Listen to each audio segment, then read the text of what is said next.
करने जा रहे हैं एनसीईआरटी 11th का सबसे पहला चैप्टर जिसका नाम है लिविंग वर्ल्ड। तो लिविंग वर्ल्ड की वेटेज अगर हम देखेंगे नीट के हिसाब से तो एवरी ईयर एक या दो क्वेश्चन पूछे जाते हैं। तो इस लिविंग वर्ल्ड को हम 20 मिनट में निपटा देंगे तो 20 मिनट में आप दो क्वेश्चन लेके जाओगे। तो सबसे पहले हम बात करेंगे जो साइंटिस्ट वाला पोर्शन दिया है एनसीईआरटी में, उसमें से एक इंपॉर्टेंट क्वेश्चन बन सकता है। वो क्या है? Darwin of 20th century. तो डार्विन ऑफ 20th सेंचुरी हम किसको बोलते हैं? हम अर्नेस्ट मेयर को बोलते हैं डार्विन ऑफ 20th सेंचुरी। तो ये था वो साइंटिस्ट वाले पोर्शन में से एक क्वेश्चन जो बन सकता है। उसके बाद हम आते हैं मेन टॉपिक पे। मेन टॉपिक क्या है? What is living. तो व्हाट इज लिविंग आता है हमारा पहला टॉपिक। हमने व्हाट इज लिविंग को एक ही वर्ड में सम किया है। तो वर्ड क्या है? ग्रामस। लिविंग क्या है? ग्रामस। ग्रामस मतलब अगर हम बोलेंगे G for growth, R for reproduction, A for ability to sense environment, M for metabolism, S for self replicate and self organizing. तो ये है लिविंग। क्या ग्रोथ है, रिप्रोडक्शन है, एबिलिटी टू सेंस एनवायरमेंट है, मेटाबॉलिज्म है, सेल्फ रेप्लिकेट और self organizing है। तो इसमें से अब क्वेश्चन क्या पूछा जा सकता है? क्वेश्चन पूछा जा सकता है कि इनमें से डिफाइनिंग कौन है और नॉन डिफाइनिंग कौन है। तो अगर हम बात करें पहले दो की, ग्रोथ एंड रिप्रोडक्शन की, उसको हम नॉन डिफाइनिंग बोलते हैं, और जो ए, एम और एस है उसको हम डिफाइनिंग कैरेक्टर्स बोलते हैं। ये बात आपको याद रखनी है। उसके बाद हम बात करेंगे, थोड़ा सा हम बोलेंगे ग्रोथ के बारे में। ग्रोथ के बारे में हम जब बात करते हैं तो सबसे पहले बात आती है इंक्रीज इन मास और इंक्रीज इन नंबर की। Increase in mass and increase in number को हम बोलते हैं twin characteristics of the growth. तो ग्रोथ के बारे में ये एनसीईआरटी ने बात लिखी थी, ये हमने बोल दी यहाँ पे। उसके बाद एनसीईआरटी ने कुछ एग्जाम्पल्स दिए हैं, उन एग्जाम्पल्स को हमने सम अप किया है एसेक्सुअल रिप्रोडक्शन के बारे में।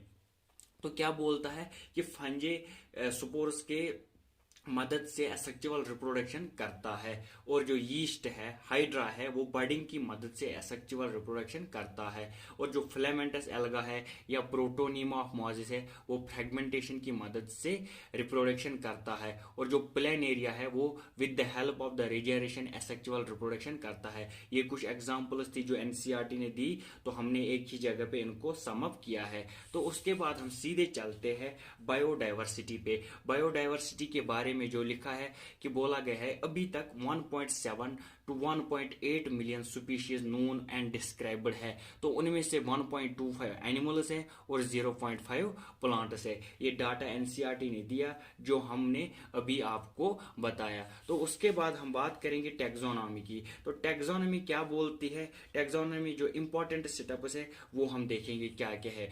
तो सेटअप्स क्या है टैक्सोनॉमी? एक है आइडेंटिफिकेशन, एक है कैरेक्टराइजेशन, एक है क्लासिफिकेशन और एक है नॉमेनक्लेचर। इन सेटअप्स को हम सीक्वेंस वाइज याद रखेंगे। सबसे पहले आइडेंटिफिकेशन, फिर कैरेक्टराइजेशन, फिर क्लासिफिकेशन और फिर उसके बाद नॉमेनक्लेचर। इन सेटअप्स को सीक्वेंस वाइज याद रखना जरूरी है। तो उसके बाद हम चलते हैं, अगर हमको किसी प्लांट को नेम देना है या किसी एनिमल को नेम देना है, वो हम घर बैठे नहीं दे सकते। उसके लिए कुछ बना है जो वो प्रोवाइड करते हैं नेम उनका। तो वो क्या है? वो है आईसीबीएन एंड आईसीजेडएन। वो है आईसीबीएन एंड आईसीजेडएन। आईसीबीएन जो है वो है international code for botanical nomenclature, और जो आईसीजेडएन है वो है international code for zoological nomenclature. जो आईसीबीएन है वो प्लांट्स को नेम प्रोवाइड करता है, और जो आईसीजेडएन है वो एनिमल्स को नेम प्रोवाइड करता है। तो इस हिसाब से हम नॉमेनक्लेचर दे सकते हैं। तो उसके बाद हम बात करेंगे बाइनोमियल नॉमेनक्लेचर की। तो बाइनोमियल नॉमेनक्लेचर किसने दिया? वो कार्लस लिनस ने दिया। तो बाइनोमियल नाम में ही आता है कि दो वर्ड से बना है। तो दो वर्ड क्या हो सकते हैं? पहला जो वर्ड है वो जीनस है, और जो दूसरा वर्ड है वो है स्पेसिफिक एपिथेट या स्पीशीज हम उसको बोलते हैं।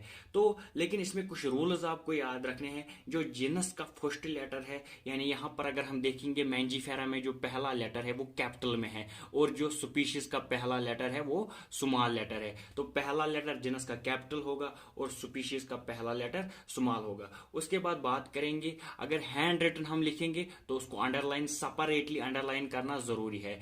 और अगर हम बात करेंगे प्रिंटेड की, तो प्रिंटेड इटैलिक्स में हम लिख सकते हैं, प्रिंटेड हम इटैलिक्स में लिख सकते हैं। उसके बाद अगर हम बात करेंगे नेम ऑफ ऑथर अगर लिखना है, तो नेम ऑफ ऑथर हमको सुपीशीज के बाद लिखना है, वो भी एब्रीवेटेड फॉर्म में। कैसे? अगर हम मैंजीफेरा इंडिका की बात करेंगे, हम बोलेंगे कार्लस लिनस ने डिस्कवरी की, तो कैसे लिखेंगे? साइंटिस्ट के नाम के साथ। तो मैंजीफेरा इंडिका आखिर में लिखे एब्रीवेटेड फॉर्म में, कार्लस लिनस का नाम यानी लिन। तो उसके बाद हम बात करेंगे, एक पब्लिकेशन की थी कार्लस लिनस ने जिसका नाम था सिस्टमा नेचुरा। सिस्टमा नेचुरा जो है वो कार्लस लिनस की एक पब्लिकेशन थी। तो उसके बाद एक थोड़ा सा कंफ्यूजन होता है कि स्टूडेंट्स को पता नहीं है सिस्टमैटिक्स क्या है। तो सिस्टमैटिक्स ज्यादा एनसीईआरटी ने नहीं दिया, जितना दिया है उतना हम समझेंगे। सिस्टमैटिक्स होता है टैक्सोनॉमी। क्या होता है? टैक्सोनॉमी। लेकिन टैक्सोनॉमी के साथ याद रखना है सिस्टमैटिक्स होता है इवोल्यूशनरी रिलेशनशिप्स। क्या होता है? Evolutionary relationships. बस सिस्टमैटिक्स में आपको इतना याद रखना है, इसके बगैर कुछ याद आपको नहीं रखना है। उसके बाद बात करेंगे हम टैक्सोनॉमिक कैटेगरीज की। किसकी? टैक्सोनॉमिक कैटेगरीज की बात करेंगे। टैक्सोनॉमिक कैटेगरीज में क्या आता है? किंगडम आता है, फाइलम आता है, डिवीजन आता है, क्लास आता है, ऑर्डर आता है, और फैमिली आती है, जीनस आता है, और सुपीशीज आती है। तो यहाँ पर थोड़ा सा हम याद रखेंगे, जो फाइलम और डिवीजन है, तो डिवीजन क्या है? डिवीजन प्लांट्स के लिए है और फाइलम एनिमल्स के लिए है। ये बात आपको याद रखनी है। इसको हम एक ट्रिक की मदद से याद रखेंगे। ट्रिक क्या है? कीप पॉट क्लीन और फैमिली गेट सिक। कीप से किंगडम, पॉट से फाइलम, क्लीन से क्लास, और से ऑर्डर, फैमिली से फैमिली, गेट से जीनस, सिक से सुपीशियस। और अगर हम किंगडम से सुपीशियस की तरफ आएंगे, अगर हम किंगडम से सुपीशियस की तरफ आएंगे तो सिमिलैरिटी बढ़ेगी, तो सिमिलैरिटी बढ़ेगी। ये बात बहुत इंपॉर्टेंट है, ये याद रखने की। किंगडम से सुपीशियस की तरफ आते हुए सिमिलैरिटी बढ़ेगी आपस में। तो उसके बाद हम बात करेंगे कुछ एग्जाम्पल्स की जो एनसीईआरटी ने दी है। तो सबसे पहले हम बात करेंगे सुपीशीज की। क्या करेंगे? बात सुपीशीज की। सुपीशीज में कौन कौन से दिया है? मैंजीफेरा इंडिका, सोलनम ट्यूबरोसम, पेंथीरा लियो, होमो सैपियनस। तो मैंजीफेरा इंडिका में जो इंडिका है वो सुपीशीज को रिप्रेजेंट करता है, और जो सोलनम ट्यूबरोसम है वो ट्यूबरोसम जो है वो सुपीशीज को रिप्रेजेंट करता है। पेंथीरा लियो में जो लियो है वो सुपीशीज को रिप्रेजेंट करता है, और होमो सैपियनस में जो सैपियनस है वो सुपीशीज को रिप्रेजेंट करता है। उसके बाद बात करेंगे जीनस की। तो जीनस में क्या क्या आता है?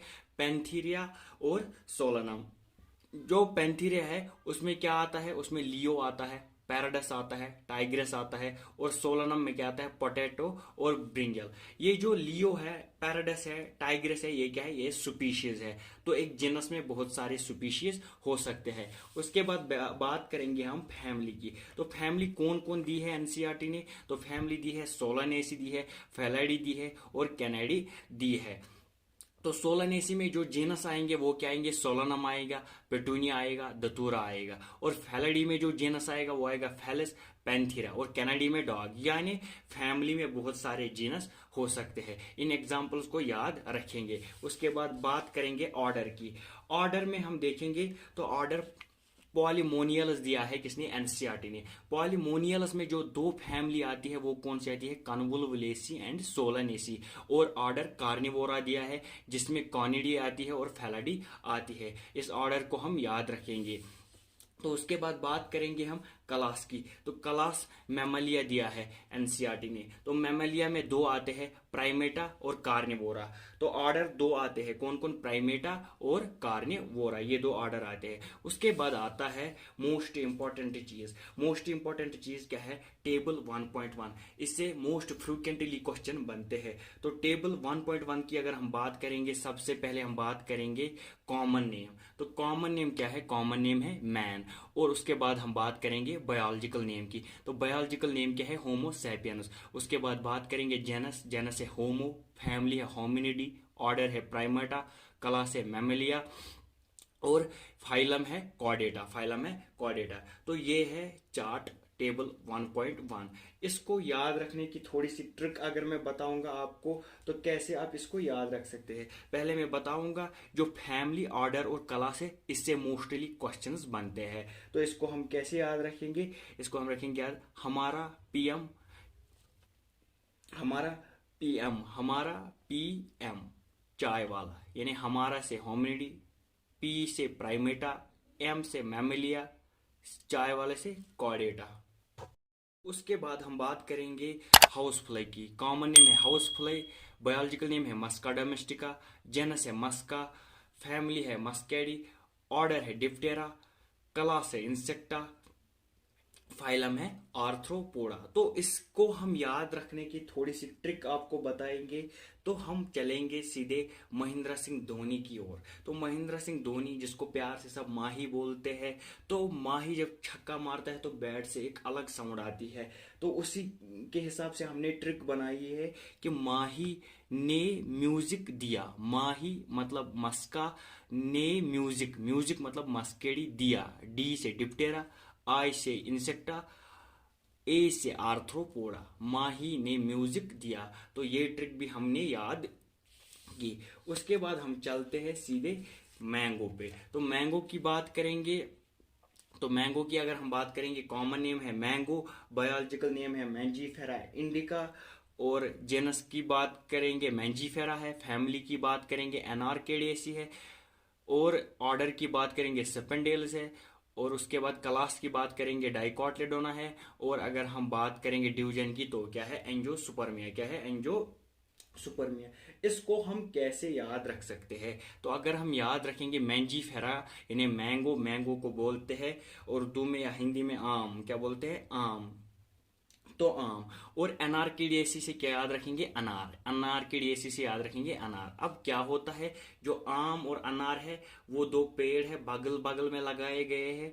अब इनको क्या होता है, इनको ये सपना एक देखते हैं एनजीओ बनाने का। क्या देखते हैं? सपना एनजीओ बनाने का। तो इसी पे ट्रिक है मैंजीफेरा यानी आम, अनार्किडिएसी अनार, आम अनार, सपना से सुपेंडेलस, देखे से डाइकोटिलेडोना, और एनजीओ का, एनजीओ मतलब एंजियोस्पर्मस।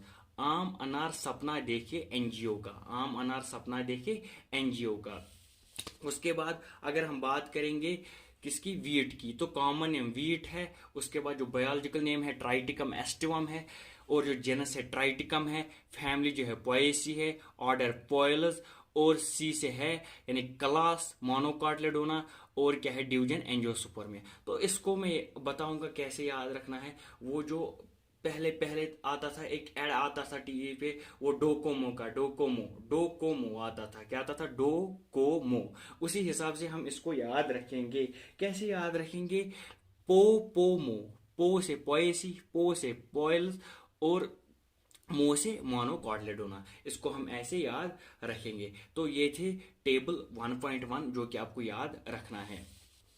तो उसके बाद हम बात करेंगे टैक्सोनॉमिकल एड्स, जो बहुत इंपॉर्टेंट बनता है इस चैप्टर के हिसाब से। तो उसमें से क्वेश्चंस पूछे जाते हैं। तो टैक्सोनॉमिकल एड्स की बात करेंगे। तो टैक्सोनॉमिकल एड्स के फायदे क्या है, सबसे पहले हम बात करेंगे। सिस्टमैटिक स्टडीज के लिए हम यूज करते हैं, आइडेंटिफिकेशन एंड क्लासिफिकेशन के लिए हम यूज करते हैं, हैबिटेट की जानकारी के लिए हम इसको यूज करते हैं, या डिस्ट्रीब्यूशन क्या है एक ऑर्गेनिज्म की किसी पर्टिकुलर एरिया में, उसके हिसाब से हम क्या करते हैं टैक्सोनॉमिकल एड्स यूज। यानी सिस्टमैटिक स्टडीज के लिए, आइडेंटिफिकेशन एंड क्लासिफिकेशन के लिए, हैबिटेट के लिए, और डिस्ट्रीब्यूशन के लिए हम इसको यूज करते हैं। ये थी क्या टैक्सोनॉमिकल एड्स। अब इसमें क्या क्या आता है, टैक्सोनॉमिकल एड्स में क्या क्या आता है? तो सबसे पहले हम बात करेंगे हर्बेरियम की। तो हर्बेरियम में अगर हम देखेंगे, हर्बेरियम में आता है डेड प्लांट्स। क्या आता है? Dead plants. अब इसको थोड़ा सा याद रखने की ट्रिक मैं बताऊंगा। हर्ब, हर्ब मतलब प्लांट्स, तो क्या आता है? Dead plants. और इसको हम बोलते हैं क्विक रेफरल सिस्टम। क्या बोलते हैं? Quick referral system. एनसीईआरटी ने ऐसे ही पॉइंट दिया है, क्विक रेफरल सिस्टम इसको बोलते हैं। और आधार कार्ड क्यों लिखा है, ये थोड़ा आपको शॉक करेगा। आधार कार्ड क्यों लिखा है? बिकॉज इसमें हर कोई इंफॉर्मेशन स्टोर होती है। जैसे कि एक आधार कार्ड में आपका एड्रेस रहता है, पेरेंटेज रहता है, पिन कोड रहता है, वैसे ही हर्बेरियम में सारी इंफॉर्मेशन स्टोर रहती है। लेकिन इसके सीक्वेंस पे आपको थोड़ा सा कंफ्यूजन हो सकता है, हर्बेरियम की सीक्वेंस क्या होती है। तो उसके लिए मैंने लिखा है नीचे सी यानी कि कलेक्टिंग, डी यानी कि drying, P poisoning, M mounting, L labelling. ऐसे इसको याद रखना है। ये सीक्वेंस है, collecting, drying, poisoning, mounting, labelling. तो उसके बाद हम बात करेंगे बॉटेनिकल गार्डन की। तो बॉटेनिकल गार्डन में क्या आता है? बॉटेनिकल गार्डन में आता है लाइव प्लांट्स। अब बॉटेनिकल गार्डन में कुछ एग्जांपल्स दी है एनसीईआरटी ने, उसको हम थोड़ा सा डिस्कस करेंगे। तो क्यों बॉटेनिकल गार्डन कहाँ पे है? इंग्लैंड में। किस में है? इंग्लैंड में। क्यों थोड़ा सा आता है, मतलब बाहर का ही आता है, तो उसी हिसाब से हम याद रखेंगे इंग्लैंड। और इंडिया में जो है वो है हावड़ा में। किसमें? हावड़ा। और नेशनल, नेशनल के एल से याद रखेंगे लखनऊ। नेशनल के एल से याद रखेंगे लखनऊ। नेशनल बॉटनिकल गार्डन जो है वो लखनऊ में है। उसके बाद हम बात करेंगे म्यूजियम की। तो म्यूजियम में क्या आता है? म्यूजियम में आता है डेड प्लांट्स। क्या आता है? Dead plants. और डेड एनिमल्स। क्या आता है? डेड प्लांट्स आते हैं और डेड एनिमल्स आते हैं। तो इसमें कैसे हम सिक्वेंस करते हैं? कलेक्टिंग करते हैं, किलिंग करते हैं और पिनिंग करते हैं। तो सबसे इंपॉर्टेंट बात जो इसमें बनती है वो है एक प्रिजर्वेटिव हम यूज करते हैं। उस प्रिजर्वेटिव का नाम है फॉर्मेलिन। क्या नाम है उसका? फॉर्मेलिन। तो म्यूजियम के बारे में इतनी जानकारी थी जो एनसीईआरटी ने दी थी। उसके बाद हम बात करेंगे जूलॉजिकल पार्क्स की। तो जूलॉजिकल पार्क्स में क्या होते हैं? वाइल्ड एनिमल्स होते हैं। जूलॉजिकल पार्क्स में वाइल्ड एनिमल्स होते हैं। उनको जो उनका नेचुरल हैबिटेट होता है वो वहां पर भी प्रोवाइड करते हैं। हैबिटेट के बारे में जो होता है जूलॉजिकल पार्क में, हैबिटेट जो वाइल्ड एनिमल्स को मिलता है वही हैबिटेट वहां पर भी मिलता है। उससे हम बिहेवियर के बारे में जान सकते हैं उनके, वाइल्ड एनिमल्स के। और उसको कॉमनली जूज कहता है। क्या कहते हैं? जूज कहते हैं। तो उसके बाद जो मोस्ट इंपॉर्टेंट टेक्सोनॉमिकल एड आती है वो क्या आती है? वो आती है की। तो की कैसे हमको हेल्प कर सकती है? की में सबसे पहले आता है आइडेंटिफिकेशन। क्या आता है? आइडेंटिफिकेशन। हम की मदद से आइडेंटिफाई कर सकते हैं। उसके बाद आता है कपलेट। कपलेट क्या होता है? ये कॉन्ट्रास्टिंग कैरेक्टर्स होते हैं। कॉन्ट्रास्टिंग कैरेक्टर्स मतलब दो अपोजिट कैरेक्टर्स होते हैं, यानी कि शॉर्ट टॉल, बिग स्मॉल, दो अपोजिट कैरेक्टर्स होते हैं। उनके बारे में जानना, और वो पेयर्स में वर्क करते हैं। वो जो कंट्रास्टिंग कैरेक्टर्स होते हैं वो पेयर्स में वर्क करते हैं, इसीलिए हम उसको बोलते हैं कपलेट। और एनालिटिक होते हैं, की होते हैं एनालिटिक इन नेचर, यानी हम की मदद से एनालिसिस कर सकते हैं। उसके बाद लीड लिखा है। लीड मतलब कि जो कैरेक्टर्स दो हमने लिए उसमें से हम एक सिलेक्ट करते हैं, वो एक सिलेक्ट जो हम करते हैं वो हमको एक लीड देता है, आगे पहुंचाता है। इसीलिए की को हमने यहाँ पे इसमें लीड पॉइंट जो है वो ऐड किया है। उसके बाद सबसे जो लास्ट में आता है वो आता है फ्लोरा। क्या आता है? फ्लोरा। फ्लोरा, फ्लोरा क्या होता है? फ्लोरा होता है प्लांट के बारे में किसी पर्टिकुलर एरिया में इंफॉर्मेशन, या प्लांट के हैबिटेट के बारे में किसी पर्टिकुलर एरिया में इंफॉर्मेशन। उसके बाद आता है मैनुअल। मैनुअल क्या बोलता है हमें? क्या इंफॉर्मेशन मैनुअल देता है? वो देता है नेम ऑफ स्पीशीज। मैनुअल देता है नेम ऑफ स्पीशीज। और जो मोनोग्राफ है वो एक टैक्सा की इंफॉर्मेशन देखता है। टैक्सा यानी कैटेगरी, कैटेगरी बोलो टैक्सा बोलो सेम है, एक टैक्सा की इंफॉर्मेशन देता है। उसके बाद है कैटलॉग। तो कैटलॉग एक लिस्ट होता है, कैरेक्टरिस्टिक्स का एक लिस्ट होता है, उसी को हम बोलते हैं कैटलॉग। जो मैंने टेबल 1.1 की ट्रिक्स बताई है उनको हम कैसे याद रखेंगे वो मैंने इसलिए आखिर में अब लिए है, उस वक्त मैंने उसके जो नेक्स्ट में लिखा नहीं था, आप यहाँ पे देख सकते हैं। तो जो है हमारा पीएम जो चाय वाला, तो जो हमारा से है होमिनिडी, पी से है प्राइमेटा, एम से है मेमेलिया, चाय वाले से है कॉर्डेटा। तो ये थी होमोसेपियंस की ट्रिक। उसके बाद अगर हम बात करेंगे हाउस फ्लाई की, किसकी? हाउस फ्लाई की। तो हाउस फ्लाई में ट्रिक कैसे याद रखेंगे? तो माही, माही से मस्का, और ने म्यूजिक, म्यूजिक से मस्केडी, और दिया, दिया से डी से डिप्टेरा, आई से इंसेक्टा, ए से आर्थ्रोपोडा। तो ये थी हाउस फ्लाई की ट्रिक। उसके बाद हम बात करेंगे मैंगो की, मैंगो के ट्रिक के बारे में। तो अगर हम मैंगो की ट्रिक देखेंगे, मैंजीफेरा यानी मैंगो, मैंगो को हम बोलते हैं आम, आम अनारकेडेसी से अनार, आम अनार ने सपने, सपने से स्पेंडेलस, देखे से डाइकोटलेडोना, एनजीओ से एनजीओ के, आम अनार ने सपने देखे एनजीओ के। उसके बाद अगर हम बात करेंगे वीट की, किसकी? वीट की। वीट में मैंने बोला था याद रखना डोकोमो, जो एड आता था डोकोमो, उसी से हम याद रखेंगे पो पोमो, पो पोमो। तो इससे हम ये याद रख सकते हैं, पो से पोएसी, पो से पोल्स, और मो से मोनोकॉटलेडोन, मोनोकॉटलेडोन। Thank you.